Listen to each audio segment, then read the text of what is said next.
What's going on, guys? It's your boy Billy Chuck coming at you with episode 16. We're going to dive into the career of singer, vocalist, all around good human being, Mr. Howard Jones of Killswitch Engage and Light the Torch. But Howard lives in Connecticut.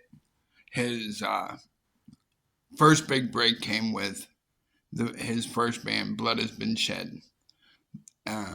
After their first release, the novella of Uriel, the band went on tour, but Howard was eventually approached for a bigger project. He replaced Jesse Leach in Killswitch Engage in July of 2002, shortly after they released Alive or Just Breathing.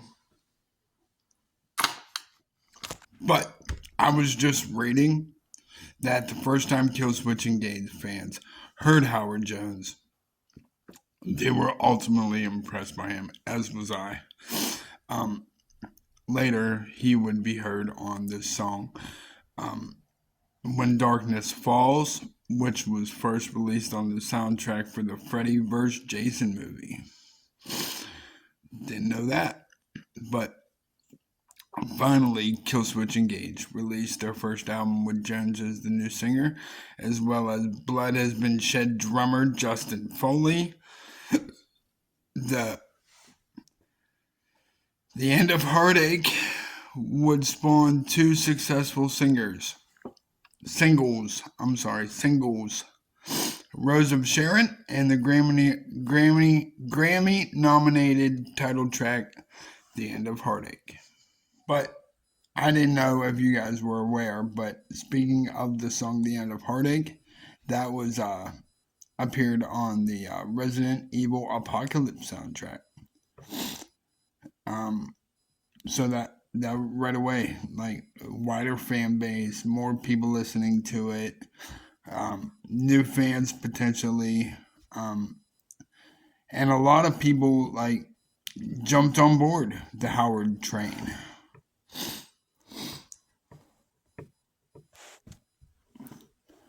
But that song was sung in clean vocals rather than the original Scream track that appears on the album.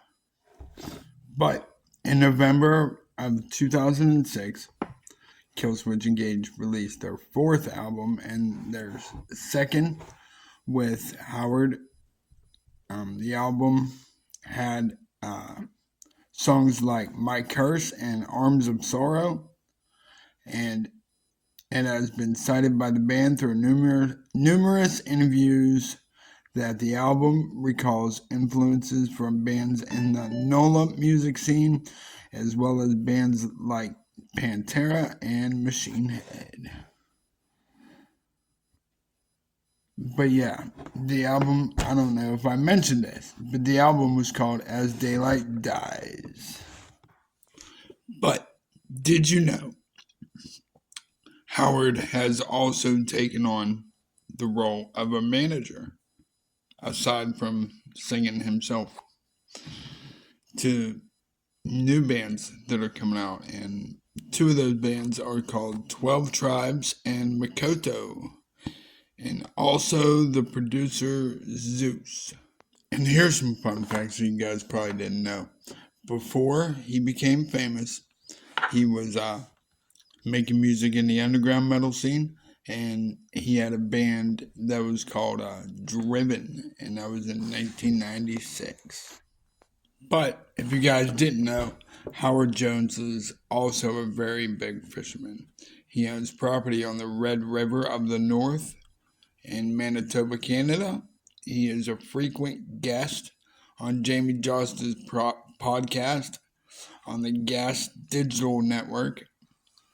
But Howard left Killswitch in early 2012 to allow himself to manage his type 2 diabetes, which was worsened by a hectic touring lifestyle.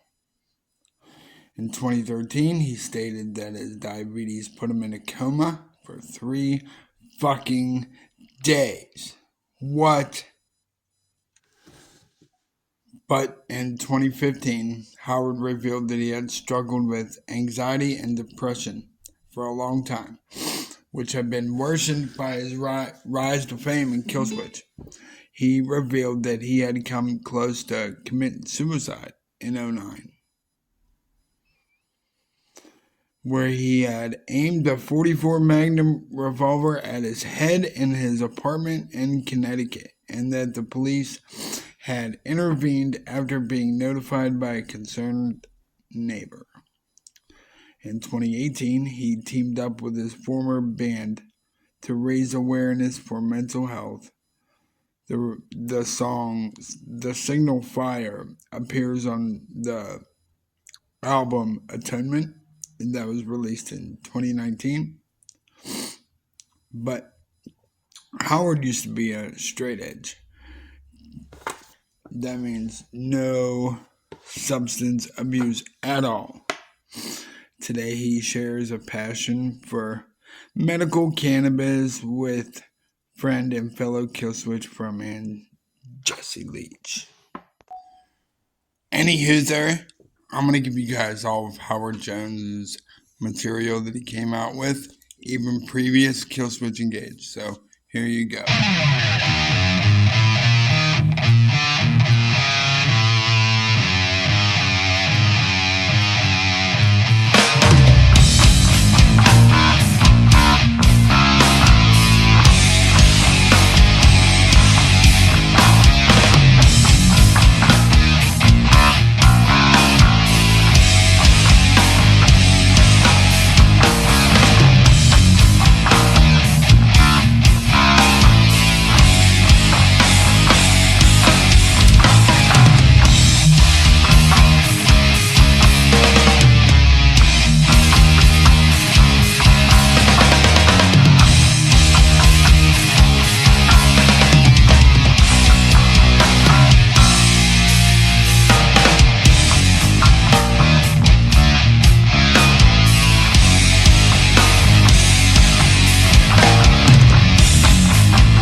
And that just about does it, guys. My biography, my tell-all of Mr. Howard Jones of Killswitch Engage. And as always, guys, if you like what you've seen, like what you heard, and if you like spending time with your boy Billy Chuck, hit that like button, hit that subscribe button, and let me know what you think. Leave some comments.